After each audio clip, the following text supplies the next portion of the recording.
When Christians show up to a lecture by everyone's favorite fake debater, ذاكر Naik, they often ask him about Jesus' crucifixion. And ذاكر gives a pretty silly response. He says, for Muslims, the Quran is clear that Jesus wasn't killed and wasn't crucified. And for Christians, the Bible is clear that Jesus was crucified, but he survived crucifixion. And then he tries to show from the Bible that Jesus survived crucifixion. Why do I say that ذاكر Naik's response is silly? Let me give you 10 reasons. First, every respected New Testament scholar and historical Jesus scholar on the planet, regardless of theological background, agrees that the Islamic view is wrong. Even non-Christian scholars agree completely with Christians on this point. For instance, the atheist New Testament scholar Geert Ludemann declares that Jesus' death as a consequence of crucifixion is indisputable. Marcus Borg of the notoriously liberal Jesus Seminar states that the most certain fact about the historical Jesus is his execution as a political rebel. Pinchas Lapid, a Jewish scholar, concludes that Jesus' death by crucifixion is historically certain.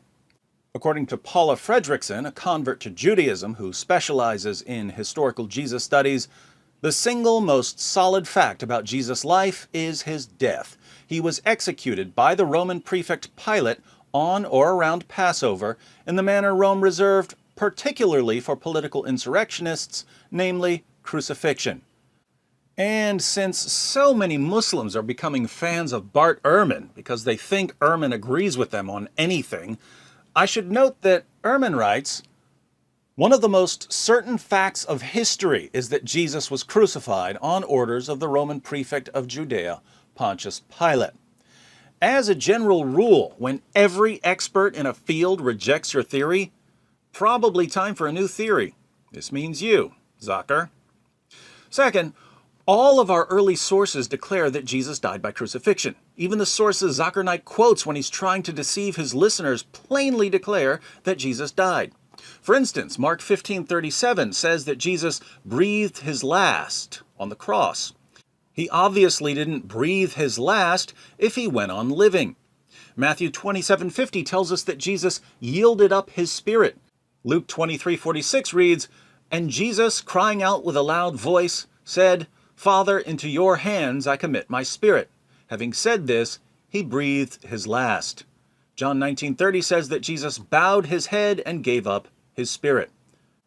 All of the books that ذاكر Naik quotes to show that Jesus didn't die explicitly state that Jesus died. Fake experts like ذاكر expose themselves as frauds when they tell their gullible followers that the Bible says the exact opposite of what it actually says. Welcome to the amazing world of Islamic apologetics, otherwise known as Opposite World. Third, while we're on the topic of sources, it's not just the New Testament that reports Jesus' death by crucifixion. There are Old Testament prophecies about his death. In Isaiah 53, for instance, the prophet Isaiah tells us about someone who would die for our sins and rise from the dead. In verses 5 through 8, Isaiah says this, but he was pierced for our transgressions, he was crushed for our iniquities. The punishment that brought us peace was on him, and by his wounds we are healed. We all, like sheep, have gone astray. Each of us has turned to our own way, and the Lord has laid on him the iniquity of us all. He was oppressed and afflicted, yet he did not open his mouth. He was led like a lamb to the slaughter, and as a sheep before its shearers is silent, so he did not open his mouth. By oppression and judgment he was taken away. Yet who of his generation protested? For he was cut off from the land of the living. For the transgression of my people he was punished. Isaiah spoke these words about 7 centuries before Jesus walked the earth. Since Jesus is the only person in history who fits Isaiah's description, people like ذاكر Naik are guilty of rejecting the testimony of Old Testament prophets.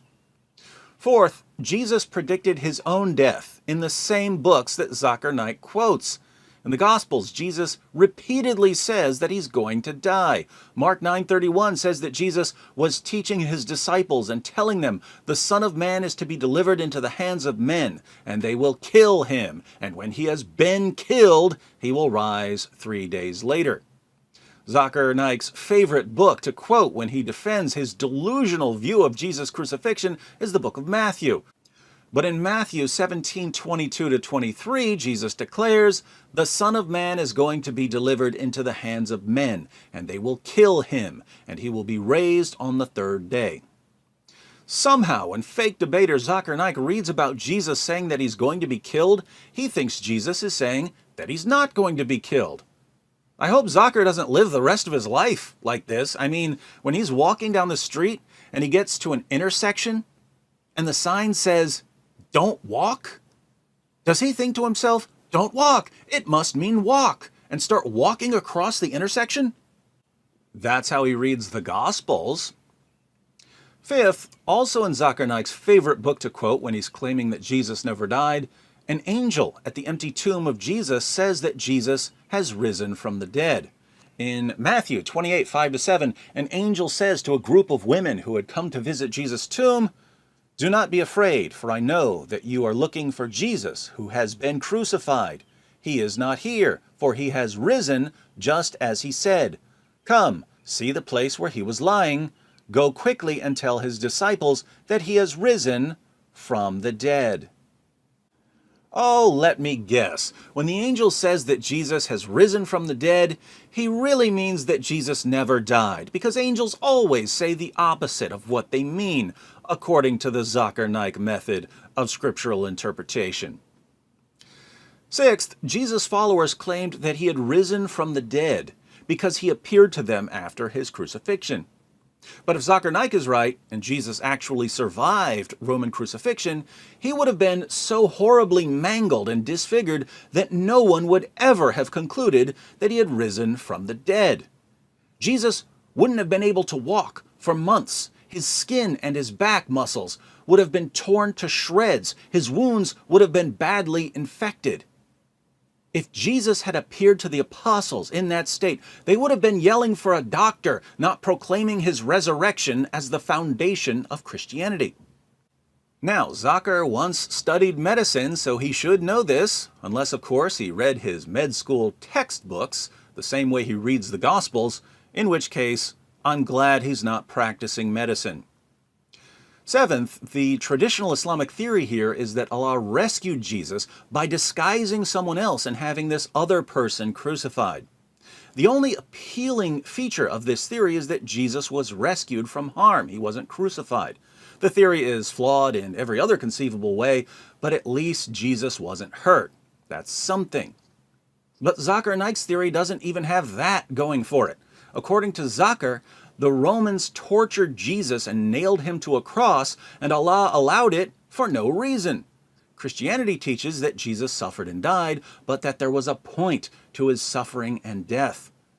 What's the point of Jesus enduring suffering and crucifixion according to ذاكر Naik? Allah rescues Jesus, but only after people lash him and nail him to a cross. Seems like the divine rescue came a little too late. Eighth, if ذاكر's view is correct, then everyone in the first century completely misinterpreted what happened. Jews, Christians, and Romans were all convinced that Jesus died on the cross, and yet Allah did nothing to correct this view. Jesus did nothing to correct this view. So by miraculously taking Jesus away after the crucifixion, Allah was leaving everyone in a state of error and ensuring that future generations would believe that Jesus died by crucifixion.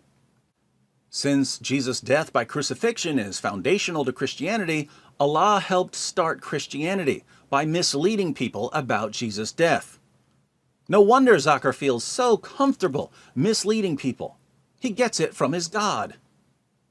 Ninth, think about how inconsistent Muslim apologists have to be in terms of methodology. ذاكر goes to the New Testament to support his claims, but then he ignores all the verses that refute his claims. So what's his method when he reads the Bible? Cherry pick the verses that you can use, ignore the verses that contradict what you're saying. Would he allow us to use this method with the Quran? Suppose someone quotes Surah 9, verse 5 of the Quran, "Slay the infidels wherever you find them." What's ذاكر Naik going to say? Oh, you have to look at the context of Surah 9. You have to look at the surrounding verses. You have to look at other verses in the Quran. You have to look at the historical situation. Guess what? I agree completely. These are basic rules of interpreting a text. But when Muslims go to the Bible, they throw out the most basic rules of scriptural interpretation. Why? Because they have to. An incoherent position can only be defended with an inconsistent methodology. Surprise, surprise, Islam's top apologists are thoroughly inconsistent. 10th, even if we throw reason and logic and facts and scholarship out the window and believe all the ridiculous things ذاكر Naik tells us, Islam still turns out to be false. The point of bringing up the crucifixion is to show that the Quran is wrong when it claims that Jesus wasn't crucified. But even if we believe everything ذاكر says about Jesus' crucifixion, we still have to conclude that the Quran is wrong. If Jesus was nailed to a cross, but somehow survived, the Quran is wrong when it says that Jesus wasn't crucified. Hence, Christians can listen to ذاكر's entire presentations and reply, "Thank you, Dr. Naik, for proving that Muhammad was a false prophet." So, even after ذاكر Naik goes against every respected historical Jesus scholar and New Testament scholar in the world, even after he goes against all of the first century sources that he quotes to defend his position, even after he goes against Old Testament prophecies about Jesus' death, even after he goes against Jesus himself, since Jesus repeatedly told his followers that he was going to die by crucifixion, even after he goes against the angel who said that Jesus had died by crucifixion, even after he ignores the fact that if Jesus had somehow survived crucifixion, the disciples never would have concluded anything about resurrection because he would have been badly in need of medical attention, even after he insists that Jesus suffered pointlessly, even after he portrays God as a cosmic trickster who misled people by miraculously sustaining Jesus and then taking him away, knowing that everyone was convinced that he had died on the cross, even after he displays his utter inconsistency by using a method of interpreting the Bible that he would never apply to the Quran, even after all of this, Islam still turns out to be false. No wonder ذاكر has been running from Christian debaters his entire career. If this man ever steps on stage with an experienced Christian debater, just one, it's game over for him and for his gullible followers. So, Dr. Naik, have fun hiding in Malaysia.